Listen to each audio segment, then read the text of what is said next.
wrestle with each other for years now, and finally got the opportunity to actually, well, write Superman, write Batman, write all of these things that I'd got a real nostalgic love for, that I could plug back into that sort of... But what you've done is you've mercilessly moved them on in time, haven't Yes, you? I mean, they're all a bit deadbeat by really. the time they get to your comics, aren't they? Yeah, well, I mean, I came to these things with great love and affection, and I, at least for my own part, seem to have ended up killing them. I'm not entirely sure how it happened, you know, but it's a gradual process. I took over these books that I'd enjoyed, you know, when I was younger, and thought, well, you know, like, how could I improve this? How could I sort of find a way in which I could use what are basically ridiculous genre characters to express ideas which might be worth expressing to the audience which I have, you know, and that was the key to it all, and it just got rather out of hand, and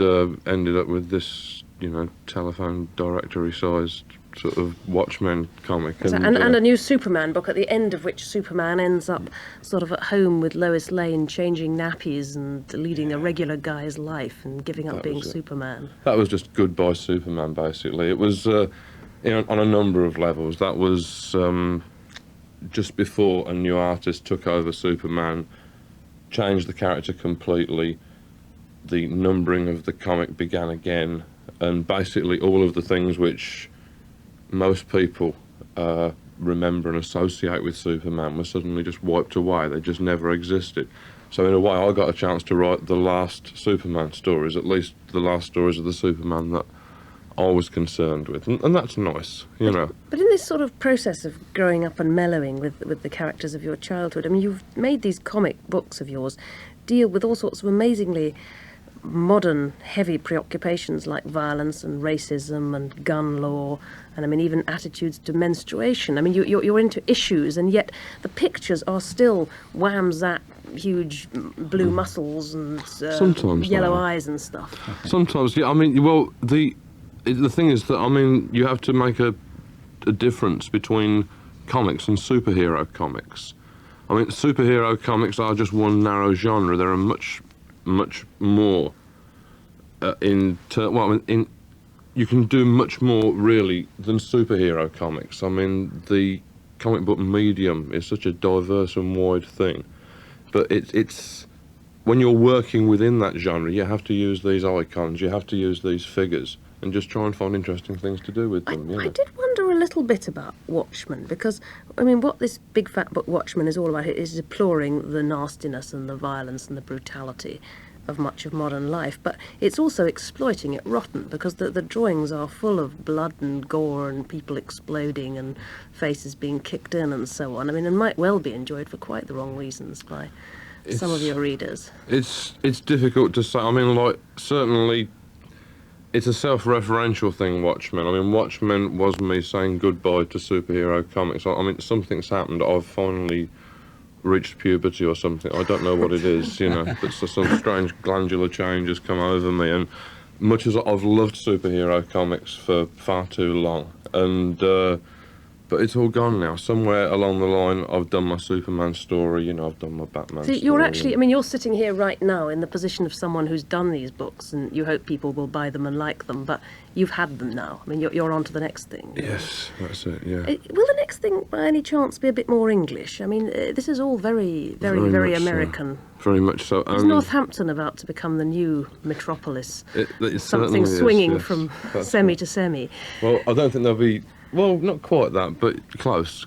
I mean, what I really want to do is to focus next upon the real world. I mean, it's just basically, it's... J.G. Ballard said that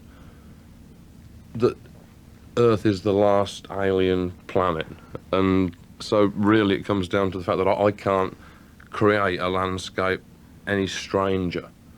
Even if it is populated with sort of walking vegetables, things like that, I can't create a landscape stranger than the world right outside my window, basically. So that's what I'm going to be focusing on. I'm doing a number of sort of documentary comic books about sort of political issues. There's a book called ARG, which is Artists Against Rampant Government Homophobia. That's a book sort of protesting against Clause 29, which we've just brought out. That'll be coming out in July from a publishing company that I've set up. There's Homophobia means persecution fear of of homosexuals. It's connected with Clause 29, which is the new bill that's just Yeah. come in. To It sort was of- Clause 27, then 28. I now believe it's 29. Section 28 now, yeah. No, but- I think it's just 29 now. It has moved up. or Section 29. Yeah. The numbers jiggled So around. that's ARG, and then what other issues are you going to handle? Well, there's another thing that we're going to be covering of, it's the contrary Rangate thing, basically. There's a group called the Christic Institute who won a large cash settlement from the Ku Klux Klan recently for shooting some civil rights demonstrators in North Carolina. And there was also, they managed to win a settlement for Karen Siltwood's estate in her case.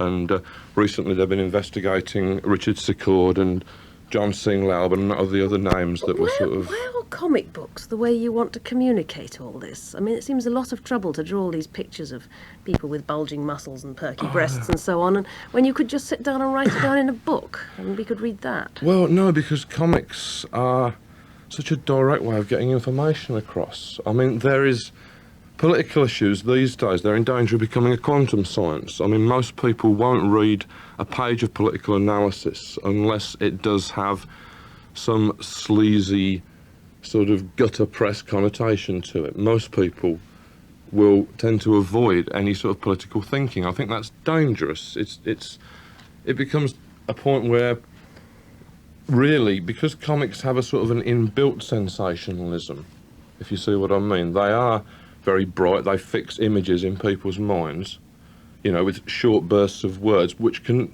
nevertheless still have a sort of a real literary texture to them. And because of that, they do seem to be able to convey really dense little bursts of information. It's a sort of readable television, isn't it? Sure, exactly. And I mean, it combines a lot of it makes the best of both worlds between the novel and the film in some ways. Well, what do the others think? Are we all too old for comics around I this just table? remember Pipsqueak and Wilfred when I was a small boy. But even then there was political comment because there was the Russian. I can't remember whether he was a Pip or a Squeak or a Wilfred, but he used to walk around with Bomsky. Because he was a Russian revolutionary, and this was a terrible joke. He actually used to carry this round bomb, which was smoking at the top, with Bomsky written round it. Well, were you a Awful sort of comic reader? Political indoctrination. Yes. And the last square was always, well, I am surprised. Did you read comics, Wolf? I wasn't allowed to. They always was confiscated. The moment I swapped something interesting for comics at school and got them home, they were whipped away as not being good literature. You should read something proper, my boy. So I'm biased against them. I'm very interested to hear what Alan has said. about being able to have a literary text is interesting because they've set all entire unexpurgated Shakespeare to comic strip. And it Oscar works Zarate did wonderfully, that, actually, yeah. for children who would never dream of ploughing through Love's Labour's Lost. There it all is springing off the page. This is something that I'm really interested in because I think that, well, poetry, as say taught at school, it's generally, you get the impression that people have had just sort of hosts of golden daffodils crammed down their throats. It's like aversion therapy. They get to the point where the concept of poetry scares them. But some of the stuff that I was able to do in Swamp Thing, I wouldn't ever claim it was good poetry, but it's some form of poetry, and it's recognised as such. The readers understand it as such, and they respond to it because it's in a comic, because it's in something that, I don't know, they'll seek out rather than something which is taught to them in a sort of a droning sort of English lesson or whatever. Your books are actually a set text in one of the US universities, aren't Apparently they? so. I was quite staggered to find this out, but in the University of Wyoming, Watchmen is a set book, apparently. I bet the students take them home and their parents say Bewildering. disgraceful, disgusting. I certainly would Coming. if they brought them home. Yeah. You told a good story at one point about Sarah Winchester, who of the Winchester rifle family, who actually built a whole house, just to appease the ghosts of all the people killed by Winchester rifles.